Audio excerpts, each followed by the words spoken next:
আসসালামু আলাইকুম গাইস, বরিশাল ঘোরার দ্বিতীয় পর্বে আপনাকে স্বাগতম। আজকে আমরা চলে যাচ্ছি কোথায় বলেন তো? এটা কোথায়? ইয়েস, এটা কুয়াকাটা সমুদ্র সৈকত।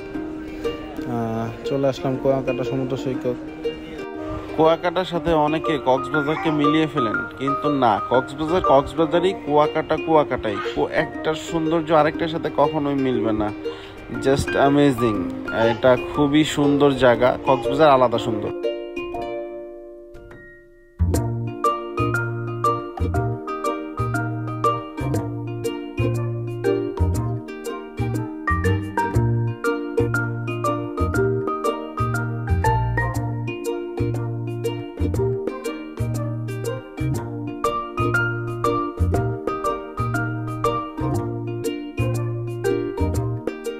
কুয়াকাটা বিচে সামুদ্রিক মাছের যেই দোকানগুলো আছে সেগুলো খুবই সুন্দর। এই জায়গায় সবকিছু ফ্রাই ভাজা সবকিছু করা হয়। আমি নিয়েছি লইট্টা মাছ ফ্রাই খাবো। তার সাথে আরেকটি মাছ নিয়েছিলাম। এই বন্ধু বানালে অনেক সুবিধা আছে। এই যে ঘুরতে গেলাম, ঘুরতে যাওয়ার পরে দেখেন এক এক সময় এক একটা বাইক নিয়ে ঘুরতেছি, কারণ বন্ধু ওই জায়গায় আছে। বন্ধু সন্ধ্যা হয়েছে, তুমি চলে আসো। আমার বন্ধুর সাথে বন্ধুরা চলে আসছে।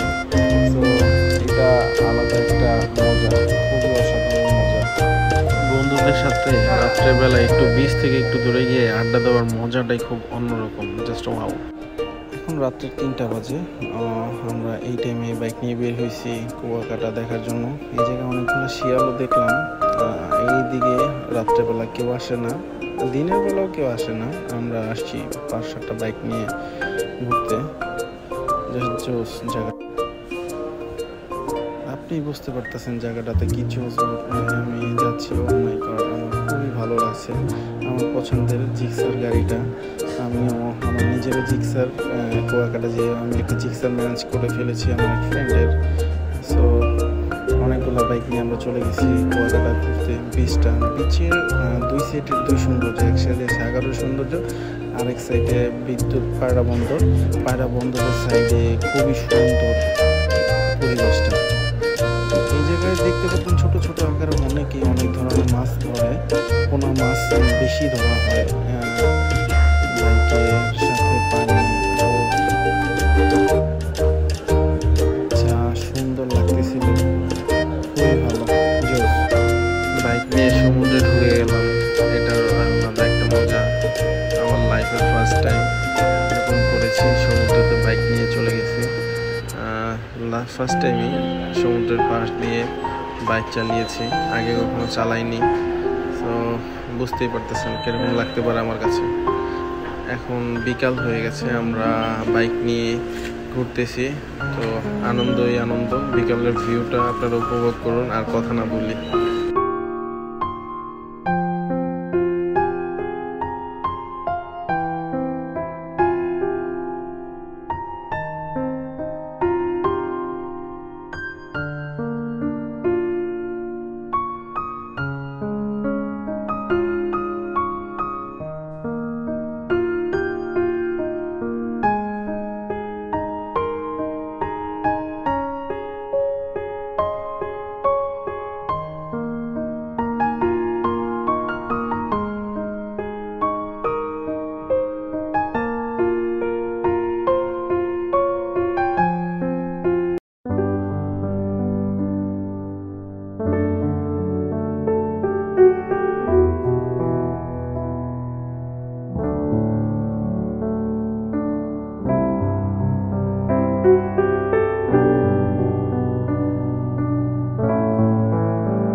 আমাদের কুয়াকাটা প্রায় সব কিছু ঘোরা শেষ। এখন আমরা চলে যাব আমাদের পরবর্তী স্থানে, যেটা খুবই সুন্দর ও খুবই জোশ। আমি যে জায়গায় দাঁড়িয়ে রয়েছি সেটা হলো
লঞ্চে উঠেছি, টিকিট নিয়েছি।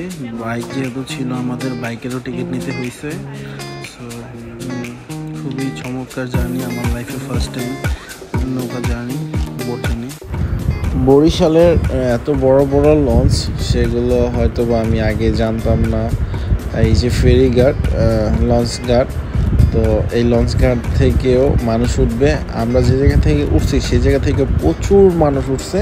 এই জায়গা থেকে দেখেন, পদ্মা সেতু চালু হওয়ার পরেও এত মানুষ লঞ্চে চলাচল করে। সবাই একটু রিল্যাক্সে যেতে চায়, কারণ লঞ্চ জার্নিটা আসলে একটা রিল্যাক্স জার্নি। আমার লাইফের ফার্স্ট টাইম লঞ্চ জার্নি ছিল, আমার কাছে খুবই খুবই খুবই চমৎকার লেগেছে। আমি আরও সামনে লঞ্চ জার্নি করব।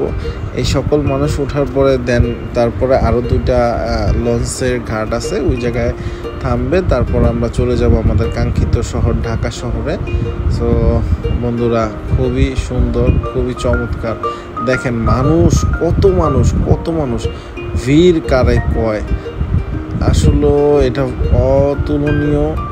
আর এই জায়গার রুমগুলা খুবই সুন্দর, মানে লঞ্চের কেবিনগুলো যে এত সুন্দর হয়। আমরা কেবিন নিয়েছি, 5 জনের একটি কেবিন নিয়েছি। সো এই কেবিনে আমরা থাকবো 5 জন, 2 বেডের। বন্ধুরা যেহেতু আছি, সবাই মিলে সময় কাটাতে আমাদের সময় চলে যাবে।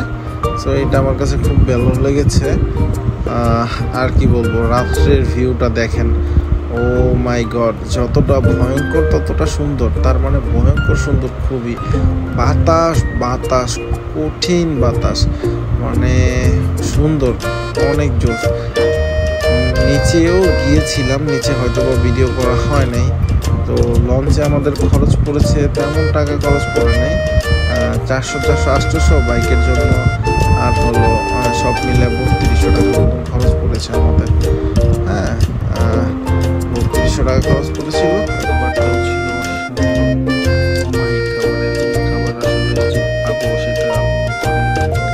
সকাল হয়ে গেল। আমরা এখন আমাদের ঢাকায় চলে এসেছি। এখন আমরা নেমে যাব, নেমে আমাদের গন্তব্য চলে যাব। দেখা হবে আবার নতুন কোনো ব্লগে, নতুন কোনো ভিডিওতে। সাথেই থাকুন, আমাদের চ্যানেলটি সাবস্ক্রাইব করুন এবং পাশে থেকে আমাদেরকে উৎসাহ দেন, যেন আপনাদেরকে আমরা নতুন জায়গা দেখাতে পারি খুব সুন্দরভাবে, খুব চমৎকারভাবে। দেখা হবে এক্সট্রিম ট্রাভেল শান্তর সাথে। আসসালামু আলাইকুম।